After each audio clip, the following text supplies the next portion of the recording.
and welcome to Concussion Talk Podcast. My name is Nick Mercer. I write Concussion Talk blog, www.concussiontalk.com. Please check it out for my blogs, more podcasts, and details on my ebook Detour. This is podcast number 12, and in it I'll be talking to Dr. Nick Reed, who is co-director of the Concussion Centre at Holland Bloorview Kids Rehabilitation Hospital in Toronto. The three pillars of which are education, research, and clinical services. We discuss all three. I will now get Nick to introduce himself and say what he does at Holland Bloorview Concussion Centre at Holland Bloorview Hospital. So, Nick, please. Great. Thank you very much, Nick. Happy to be on the podcast. You're doing great work raising awareness in concussion, and we're always thrilled to contribute to any of these initiatives. So kudos to you for all your work. And so I represent the Holland Bloorview Kids Rehabilitation Hospital. I'm a clinician scientist in the Bloorview Research Institute here at our hospital in Toronto, and I'm also the co-director of our Concussion Centre. And so our program is growing. We're somewhat the new kids on the block here at Holland Bloorview, where our program is almost 3 years old now, and we're really structured around a research program that's looking specifically at identifying, assessing, and treating concussion specific to kids, and also a clinical program where we have a hospital-based concussion clinic for kids with persisting symptoms after a concussion. So persisting being having their symptoms for 4 weeks or longer. And we're working on a few other initiatives, clinical initiatives right now, where we're doing some baseline testing and some more what we're calling early care. So not just the kids with persisting issues, but getting them in earlier so that we can improve outcomes in the long term. And then finally, a big push of our program is educationally. So we have a pretty large education program where we have a series of educational materials, some infographics, a Concussion and You handbook for kids and parents to really get a sense of how to manage their injury and give them some strategies to get back to their lives. And also we run an education program out of our hospital for any child or family that wants more information on concussion or how to get some help after they have it. So we run those weekly out of the hospital, and then we're out in the community all the time. So whenever someone, if they're willing to have us at an event, whether it's a soccer tournament or a hockey game or a school event, or even we were at a corn roast this past summer, we'll be there, and we'll be there to educate whoever we can on concussion. So at the end of the day, our program, we touch on, as I said, research, clinical services, and education to do all we can locally, nationally, internationally to help kids with concussion get back to the things they need and love to do. And we try to have some fun while we do it, especially working with kids. Yeah, I stopped by there. I was in Toronto in December, and I stopped by the Concussion Centre, so I met a few people from there. And so what area was I? Yeah, I met you in your office there area. So what area was I in? What area was I in then? So there, we're housed. Our program was born out of research. So we're housed in the Bloorview Research Institute here at Holland Bloorview Kids Rehab. And so it's in our research institute, there's a range of different research labs, us being the Concussion Center, but there's also a lot of great work being done in kids with different conditions, different disabilities, cerebral palsy, autism. There's a really impressive group led by our VP of Research, Dr. Tom Chow, that looks into brain-computer interfaces. So with kids who aren't able to communicate verbally or even by using gestures or really anything, tapping into what the brain is doing and some of the what's going on inside the brain to do our best to help those kids communicate. So some really great work being done here in the Bloorview Research Institute. And when you came by in December, that's where we met. And I think you brought the snow with you from Newfoundland when you came. I tried to keep it back here, but it came with me, but only for a day. But I was there. Jay and Catherine showed me around, and Jay showed me a school there and like a swimming pool and the school area. The school connected to the hospital. Yeah, that's right. So the hospital, it's actually Canada's largest pediatric rehabilitation hospital. And there are many different unique aspects. One being, like you mentioned, there's a school in-house in the hospital itself where kids that need additional supports, or kids that are at extended stays here in the hospital in the inpatient unit, whether it be from a brain injury or a different injury that they've sustained, they can still get their education and still engage in school with teachers and support systems in place that they need to be successful. So a really unique aspect. And yeah, as you said, there's a great pool here. There's some interesting stories around the pool. It's a beautiful pool. They actually use it for community purposes as well. So not just in the hospital for therapy and treatment, but also to offer swimming lessons in the community. So it's always really, really busy. But the interesting part of the pool, it's heated at a level that's more comfortable for kids and to be more conducive to therapy. So it's quite warm. And I know they have a staff swim here weekly at the hospital. And I hear, I haven't done it yet, but I hear because the water's so warm, it's tough to do those lengths and get your heart rate up. And you get pretty tired pretty quickly. So good for the kids, not so good for the staff necessarily. Yeah, wow. Yeah, no, that sounds, I mean, the pool looked pretty big, good sized pools. So it looked comfortable. And there's a bunch of, there's like a silent room. Like there was another room that was not for concussion, but for hyper, it's not sensitive, but like just hyper awareness for this other, and within not in the school, but near the pool. But it was very intense. Yeah, it's quite interesting. They have it. It's called a snoozling room. So it's right. Yes, that's right. It's sort of a stimuli environment. So there's a lot of black light and different tactile stimulation, whether there's like pillows or other different things that you can sort of touch and stimulate the system. So for kids that have, it can work in both ways. For some kids, and often kids with developmental delay or autism, they really benefit from these environments where maybe they just need a calming environment to just sort of let that brain relax and the body relax. Or maybe they don't get enough stimulation in their everyday worlds, and they need to be in an environment where they can really tap into those opportunities. And the interesting part is they also have a pool that mimics the same environment. So it's quite amazing, where you can sort of take that stimuli heavy environment and transport it into water, which is also extremely therapeutic. So I know a lot of kids and families really benefit from those services here in the hospital.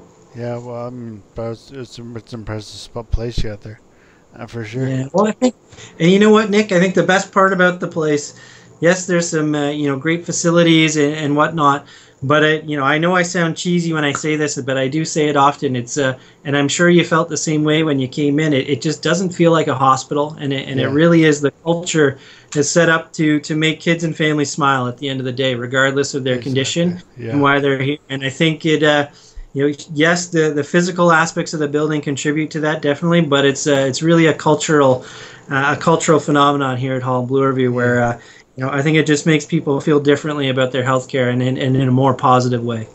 Speaking of, you are an occupational therapist? Yeah, that's right. Yeah, that's your background. So, what part of that do you find is really good for? Like, that makes you a very valuable person to be the director of this Concussion Centre, where you're trying to get kids back in the community, back to where their normal life and their interactions. Yeah. So. Exactly. I think. Sorry, go ahead. Yeah, well, yeah, definitely, Nick. Thanks for bringing that up. I don't think I mentioned it in my intro. So yeah, my background clinically is occupational therapy, and my passion was always to bring sport and occupational therapy together. So traditionally, sports injuries and that type of thing are more of a physical therapy realm, but for me, growing up playing lacrosse since the age of 5 at all levels through junior A and through the university levels, and seeing a lot of my teammates get injured with various injuries, not just concussions, and myself included, I always wanted to see, how can I help athletes, how can I help kids in general just do the things, as I said before, that they need, want, and love to do. And I think the real unique part about occupational therapy to allow for that is that it really pushes outside of just looking at the injury or just looking at the person, but also incorporates the environment that kids do things in, or what's really important to these kids as far as their activities and what we call their occupations, what's meaningful. And you put the person, the environment, and the occupation together, and you start to get a really nice way to help kids get back to life. Yeah. So for me, I think bringing the occupational therapy lens, and now I'm fortunate enough, a lot of my graduate students and staff here in our Concussion Centre, they also have this occupational lens. I think it just really allows us to look at this injury differently, where we're not just treating a headache or treating dizziness that these kids may have, but we're treating their whole life and their whole world and trying to get their whole worlds aligned to get them feeling well again and get them engaged, whether it's at school or with their friends or their families. And eventually, once we get a handle on all those aspects in life, we can get them back into the sporting world as well. So did you talk to these kids about, well, just kids are only in the Concussion Center, but about their schoolwork, about like when they're in the school that's in your building in the Holland Bloorview? Did you talk to them about schoolwork and their plans for school? Yeah. Yeah, so definitely, within our program itself, a focus on returning to school is paramount. So, we always say school and daily life before you even think about sports. So really focusing on getting these kids and their families some good strategies to get re-engaged in their school environment is really, really paramount. We have to get them feeling well. School is a pretty big piece for these young guys' lives. Some of them may not like to admit it, but it is true, and they do need to be at school and they need to succeed. And most of these kids want that. They want to succeed at school. So we really do need to work on that. So we work with school boards and individual schools and teachers, and more so giving kids and families the strategies and the tools necessary to connect with their schools and really have a successful return. Because there's no black or white or cookie cutter approach to returning to anything necessarily. There's always plan A's and B's and C's, and we need to make sure everyone's on board with the same information, same messaging, including teachers, to be flexible to best support these kids as they go through their recovery. Yeah.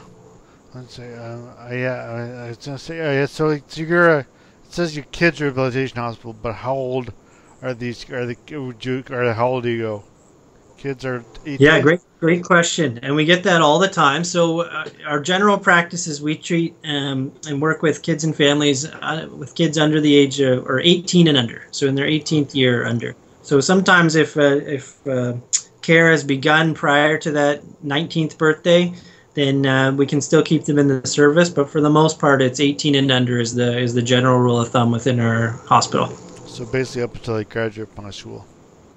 Yeah, essentially. Okay. And you also have like not just schools, you do like other minor leagues of soccer, hockey, lacrosse. Yeah. So what type of sports do you see, and what type of connections do you guys have with other minor leagues, or I guess city province pod leagues, sports? Yeah, that's great questions. I'll touch on the first one first, as far as who we see and what types of athletes do we see with concussions. And I think people often think that it's always the high contact sports that are getting these injuries, whether it be hockey or football or rugby or even lacrosse. And that does happen, and there are higher risks in those sports. But we also need to realize that it's not just those sports where these injuries are happening. We see concussions in cheerleading, we see it in equestrian riding, we see it in synchronized swimming. So these injuries are happening across the board, and it's also not an exclusive injury to athletes. We see a lot of kids coming through our programming who have had injuries, whether it's in motor vehicle accidents or maybe tobogganing or just horsing around with buddies. And so this injury is happening, and I think when you consider that lots of different types of kids and lots of kids doing different types of activities are experiencing this injury, it really helps to frame your educational initiatives too. So, if we only thought hockey players were having concussions, then maybe we'd tailor all of our education only to hockey players and really only work with that community. But it's not the case. We need to make sure that we're reaching out to lots of different sports, lots of different types of kids, and making sure they all have good information and good messaging. So it is an injury that affects more than just the contact sport athlete and more than just the athlete in general. And I think for the second part, as far as our relationships with other organizations, we are, especially locally here in the Toronto area, we really just want to help kids and families get good information. And we do know there's a lot of kids out there playing organized sports, and it's a really great collaboration to work with these groups that are so motivated to support their athletes and their members. So yeah, we have a few really exciting collaborations underway now. Our most recent collaboration is with the Greater Toronto Hockey League. So this is a minor hockey league in the Toronto area. I believe it's one of the largest minor hockey leagues in the world. I believe there's about 40,000 members or close to that within the organization. And these are registered players, not to mention coaches and parents and trainers and referees and everyone else involved. So it's a very large organization. And I have to give credit to their executive director, Scott Oakman, for really making a push to do what they can to make players safe, and not just from a concussion standpoint, but across the board. We just are lucky enough to be working with them on the concussion side to see how we work together to best educate young hockey players and their families around concussion, but also to do some really great research around what actually is happening in that sport and how do we best support young hockey players moving forward. We've also had some really great collaborations with lots of different groups. So with the Toronto Argonauts, there's a fantastic champion out there, Jason Calero. He does a whole lot of great work in the community outreach around bullying and a lot of different issues. And he's graciously invited me several times to do some talks for some football audiences.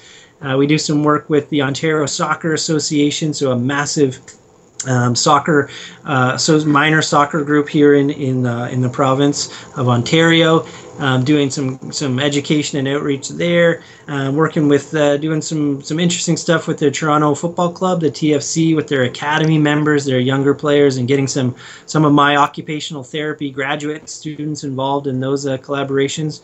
But really, at the end of the day, if there's a group out there that wants to work together and try and get some support around concussion, whether it's locally here in Toronto or really anywhere, we're willing to help. We'll be there to do what we can to support.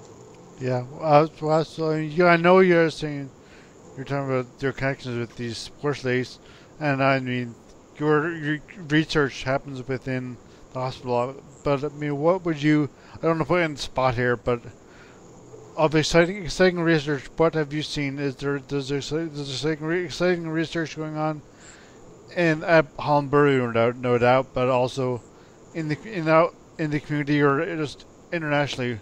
What would you say is the most exciting? Did you find, is there any real research being done on concussions that you find really exciting? Yeah, well, I think, being a researcher, any type of research really gets me excited, especially if it helps kids and families deal with this injury. I think, pediatric concussion or kids concussion, it's an interesting field right now. So, the majority of work in concussion from a research perspective has been done to date in adults, and a lot done in sort of college-aged athletes, NCAA athletes, or athletes sort of 19 through 23 years of age type thing. So to date, there hasn't been a lot of specific focus on kids, both here in Canada, but also internationally. But I would say what's most exciting for me is that there's a lot of really, really great work going on in Canada right now, and across the country. There's a fantastic collaboration of great pediatric concussion researchers, all the way from the Maritimes, my friend Bill Montopar at UPEI, all the way to the other coast with some colleagues out in at UBC, Okanagan, and Paul Van Donkler, and Brian Christie in Victoria, and all the way in between. There's some fantastic work going on. And the great part, and I say this all the time about working in pediatrics, is it's a very collaborative environment. Most people aren't working with kids unless they really want to help them. And I think that's really encouraging, and power in numbers. And the more we work together, the more we can accomplish. So it is quite exciting. Yeah. Some of the things that are really exciting me now, specific to kids concussion, are looking at this idea of exploring interventions from a research perspective. So, rather than continued focus on sort of identifying the injury, where we still need work in that area, definitely. That we definitely haven't solved any of these questions just yet. And assessment as well, so sort of what tools, what's going on when you have a concussion. Still work to be done, but I think what's exciting is a recent push into the area of, well, we know this child's had a concussion. How do we get them feeling better? How do we get them back to school? How do we get them back on the ice or on the field, whatever it might be that's important to that child? So there's some really neat stuff going on right now, where instead of using the traditional approach of sort of rest until you feel better, and I like to call it bedroom jail, so telling these kids to sort of sit in a dark room until they feel perfectly fine. Well, that might work for some kids, but not for all of them. And for those kids that aren't engaged in their lives for long periods of time, they're going to run into some trouble, and they're not going to be smiling too much at the end of the day. So we need to think about better ways to get kids moving again in a safe way and get them back to life. So there's some really great work being done by a colleague at Montreal Children's Hospital, Isabelle Gagnon. She started this push here in Canada around using active rehabilitation. So getting kids with persisting symptoms after a concussion, 4 weeks or more of symptoms, and get them moving their bodies again. So doing some light aerobic activities, whether it's running on a treadmill or on an exercise, riding an exercise bike, doing some visualization exercises, and having some take-home programs where you can really apply this in a self-management type model. So with her leadership, there's a few other groups now across the country that are engaged. Ourselves here at Holland Bloorview are trying to contribute. There's some great work going on in Quebec at Trois-Rivières by a colleague, Dr. Phil Fate, a good friend of mine, and also at McMaster University. There's just this great group of people doing some good work. And we're exploring every day even other ideas around treating this injury. I know here at our hospital, I have a former postdoctoral fellow, Dr. Ann Hunt, who's now working on staff with us, developing some new clinical programming. But during her postdoctoral work, she was exploring some traditional OT, occupational therapy interventions, looking at cognitive strategies and changing the way you think about what you're doing in your life, and really creating strategies and plans to achieve the goals you need to. And then applying this to kids with concussion with some really great success. So I think it's working together with researchers, with clinicians, with kids and families, and figuring out, what are the ways that we think we can help these kids get back to their lives, and let's do some real good research on it and get that research out there so people can start using it. To me, that's what's most exciting. Yeah, back to the point that there's a game echo in my headphones now. But you mentioned that there's the bedroom jail. Kids being trapped in their bedroom for rest and dark room. Mm-hmm. Because my first podcast with a friend of mine from university, Dr. Christian Goulet, he was saying he said the same thing about kids get tossed in a room, told to stay in a room and just not do anything, or just be at home and never see anybody and no simulation at all. He mentioned that was maybe not a good thing as people thought it was.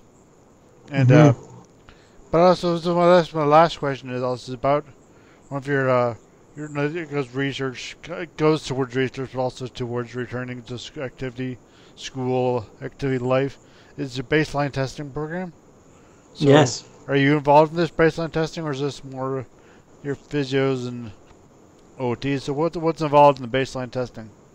Sure, yeah. So we have a fairly new baseline testing program that's open to the community here, at least in Toronto. And really, I'll mention that this program was born out of some really great research. So our program actually here at Holland Bloorview started with a large research grant from the Canadian Institutes of Health Research, a team grant looking specifically at this idea of baseline testing and what's really going on with that pediatric brain after a concussion, but comparing it to a pre-injury score on a variety of different measures. So within our baseline testing program and that study, we were able to put over 1,000 kids through that study and really get a good sense of what tools are useful and how is that brain recovering. So with our program, we like to say, the baseline test, it's not the end all or be all. So, if people are telling others out there that you do this baseline test, you're going to be perfectly fine, that's not the case at all. It's more selfishly as a healthcare professional to have a few more tools at our disposal to make good decisions on the behalf of these kids. That's where a baseline test comes in handy.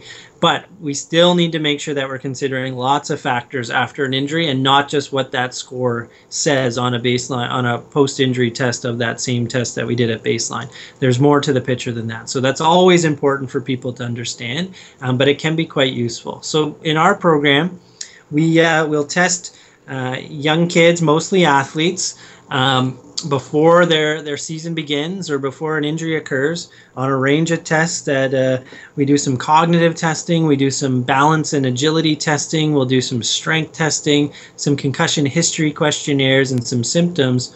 And then if they go on to have a concussion, we bring them back in and we give them some good consultation and education around their injury and what things they need to apply to their day-to-day lives in order to start feeling better. And the way we reuse baseline testing is we don't start testing kids right away after they've had a concussion when their symptoms are really getting in the way of their day-to-day. We tend to think that we want to make sure that symptoms are resolving and they're feeling quite well before we tax that brain and body at a level that's going to make it feel worse. So we like to say, we want to make sure those symptoms are clearing up, and then we can start to re-engage those kids in these post-injury tests and get a few comparisons across individuals to see if they're, if they're deficient in certain areas. But again, it's one piece of the puzzle. So we want to make sure that we're taking that information and using it to the best of our ability, but also cluing into other factors that are taking place and really using good clinical training and clinical processes to guide recovery and decision making. So at the end of the day, in my opinion, baseline testing, there's still some work to be done from a science perspective on how to best do this and what are the best tools out there, especially in kids. But it can selfishly as a clinician give us some good information to inform our decisions. But bar none, it can't be the only piece of the puzzle. There has to be more that goes into that decision making than just a number that's being generated off a test. You definitely get good information from that. And speaking of information, I'm actually right now I'm looking at your homepage. Great. I know it's a long, complicated name for the, not complicated, but it's a long name for it. But if people want to contact you or a Concussion Centre, Holland Bloorview, how would they best go about that? Yeah, great. Thanks for bringing that up, Nick. Yeah, anyone that wants to reach out, whether it's services or just general information around concussion, or even to get us out to a community event of yours to give out some information, you can reach out over our website. So www.hollandbloorview.ca/concussion.